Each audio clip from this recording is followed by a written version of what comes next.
not be able to stay here for a long period of time, but we'll give you some assessments and then... Leaders. He has a very capable team consisting of his family members, his loyal supporters, and an opposition front that appears to represent all parts of the people and the country of Afghanistan, including many of the different and varying tribes in that country. Our colleague who did much of the legwork... Well, the King has a very specific three-step plan that I believe he outlined in a CNN interview just a few short days ago, of the convening of a special process known well to the Afghan people to have their leaders decide on an interim leadership arrangement that may or may not include the King. I assume it will include the King. And they will then come together and choose a leader who will stay in place for approximately 2 years. And during that time, they will identify through consensus the type of government that their people would like to have, and then schedule elections to elect those people, or the process that is, in fact, a part of democracy. Draw a conclusion that does not yet exist. Let's hope that the UN nations, which Kofi Annan has been very supportive of, would include all nations of the world.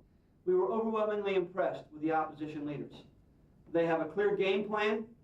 They are not just in one region, and they are optimistic, more so than ever. All they need is some assistance, and they've told us that they're getting it. And we're going to go back and tell our president that we support him, that we thank him for what he's done, and we thank the allies for coming to respond to our president's request to work together.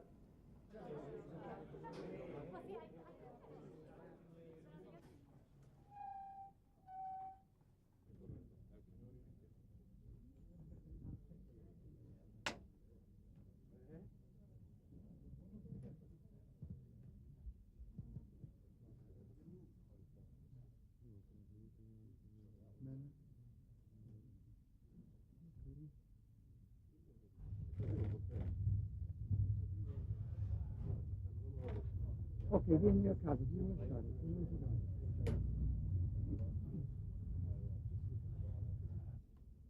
And he's committed to free elections and restoring democratic values in his country.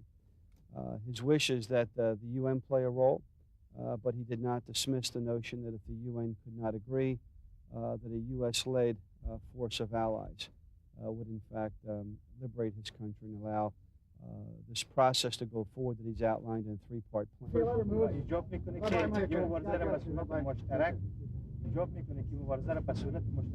great need that we should coordinate these operations against terrorism. We can coordinate with different groups. And the members of the Congress showed their readiness to help the people of Afghanistan and to cooperate. Because we did not say Northern Front, we said United Front, because these leaders represent all the regions in Afghanistan, not just any one area. And we appreciate them coming to brief us. We will take our briefing. We're missing one more leader. We will take the information they've given us, not to give to you here, but back to the White House and to our State Department and our military and our families. Now, we Americans know what it's like to suffer this type of tragedy. Now's the time for us to build a better